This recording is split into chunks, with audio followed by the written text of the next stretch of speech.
Hey guys, it's BC2 here, and yeah, if I'm whispering or if it sounds like I'm whispering, that's because it's about 2 o'clock in the morning, um, and it's the day right after Vietnam came out, so super excited, or I should say, the night after Vietnam, seeing as it took like about several hours for the PlayStation Store to actually update, so you could actually download it off of there. But I managed to get it around 9 o'clock, I think. Um, but yeah, that including the Mass Effect 2 demo, the Little Big Planet 2 demo, and then Dead Space 2 demo, which lots of twos. But I haven't got a chance to check those out yet. They're actually still downloading right now, and yeah, we'll get to see. I'll bet I'll see how well they are in the morning, hopefully. But yeah, this is just a little quick commentary to, I guess, not only catch you guys up on the madness that is Vietnam that just came out, but yeah, to talk about a little bit of the similarities between this game and, surprisingly, Call of Duty Black Ops, and a little bit of Medal of Honor. Now, I'd like to first start off with we'll talk about the Recon class and some of the rifles. And one thing I really noticed when I was playing the game, of course, but some of the guns, like for example the M40 and the SVD and the M21, they are really light. When I say really light, they're like, when it comes to if you're really sort of adept, if you're really experienced towards the sniper rifles and Bad Company 2, and you know how they and if you haven't really messed with the controls a whole lot, so that so that the guns don't fire any differently than they normally are, but they're on standard. I should just say that to make it short and simple. But yeah, the guns, they move a lot similar, or a lot like the guns in Medal of Honor, oddly enough.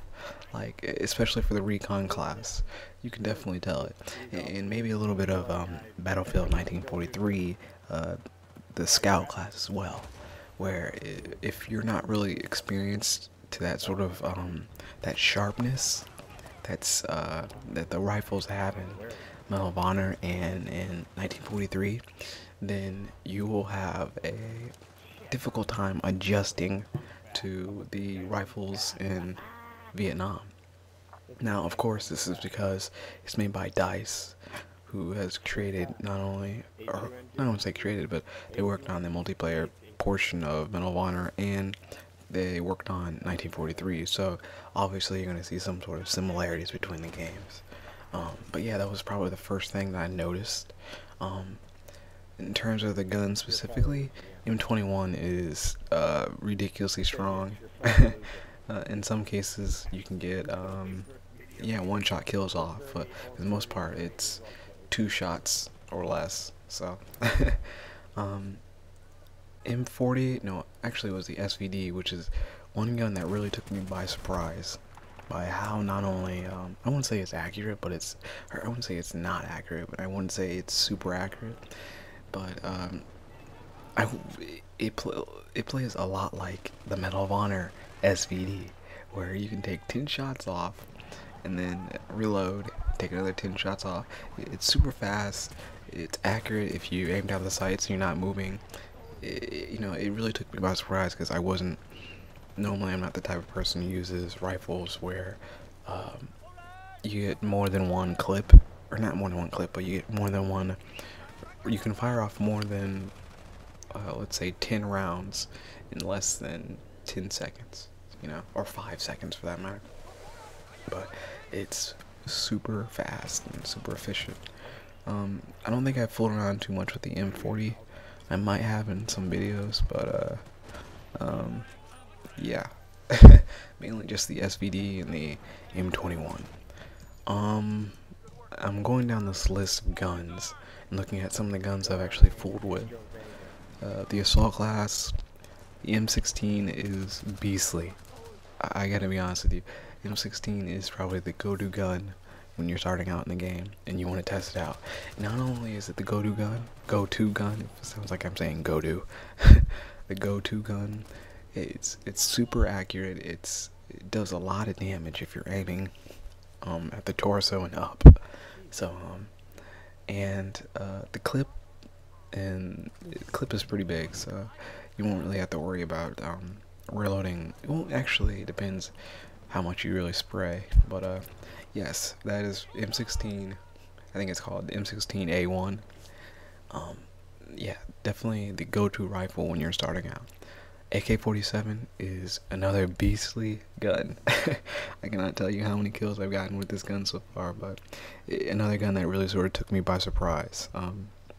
Once again, both of these guns, the M16 and the AK-47, they both play a lot like their counterparts in Medal of Honor. So be on the lookout of that. And actually, to make a quick connection to Black Ops, the AK-47 in Vietnam, it plays a lot like, it feels a lot like the AK-47 in Black Ops. Maybe a little bit slower and a little bit sluggisher, but nonetheless, it feels the same, sounds the same, and it moves the same. Which I guess you're probably saying to yourself, well, no shit, you know, they're the same gun, but you know, different games alter different styles and settings of the gun, so it's pretty unique to actually be able to go through, excuse me, 2 or 3 different games and actually notice the differences and the similarities between the guns and such.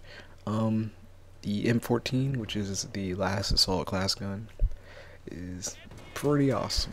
It's crazy. Like, to make a short, and I'm glad I just reminded myself of this, but to make a small sort of link or similarity between this gun and another gun in Bad Company 2, the M14 for the Assault class is pretty much the G3 in Bad Company 2. You know, it has a small clip size, which is about 20. It shoots super fast and does a hell of a lot of damage if you can actually get those shots off accurately. Like, a couple of times I was able to take down a guy with less than 3 or 4, about less than 4 bullets. So 4 rounds. It's crazy. A gun, yet again, another gun that sort of made me go, whoa, what the heck? Now, engineer class, I typically love this class. I love the RPG, or I guess there's probably a better name than to call it, but I can't really find it right now. But engineer class, I haven't touched the MAC-10 yet, or the Uzi. I personally don't really care about them because they probably have this ginormous spread to them. But my personal favorite gun thus far, probably in this whole entire game, would definitely have to be the pp.SH. You know, the gun is just beast all over. It should, instead of pp.SH, it should be just called beast mode. That gun is retarded. I almost think it's overpowered because it's so good.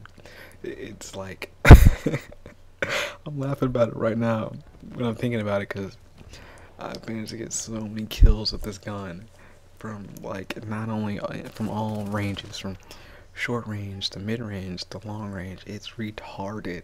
This gun is it's crazy. I don't even know how to.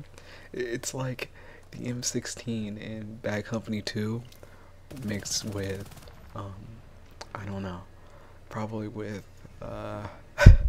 I can't think off the top of my head. It's a great gun. I'd say if you're gonna be the engineering class, just roll with the pp.SH and you will do fantastic. You know, in all areas. This gun, like I said, it's great at long distance, short distance, and medium range distance. The damage, normally if you can, at a long distance, you can, I've managed to take out a few people with about, maybe about 5 or 6 rounds. just by tapping the trigger. So it's crazy. But then again, I was aiming about the let's say the, I'm trying to think, shoulder and up. So not very much room for a whole lot of bullets to enter and leave. But yes, I highly recommend it to you guys right now. Just use PPSH if you're an engineer class. What else? And I think we're running up on the 10-minute mark.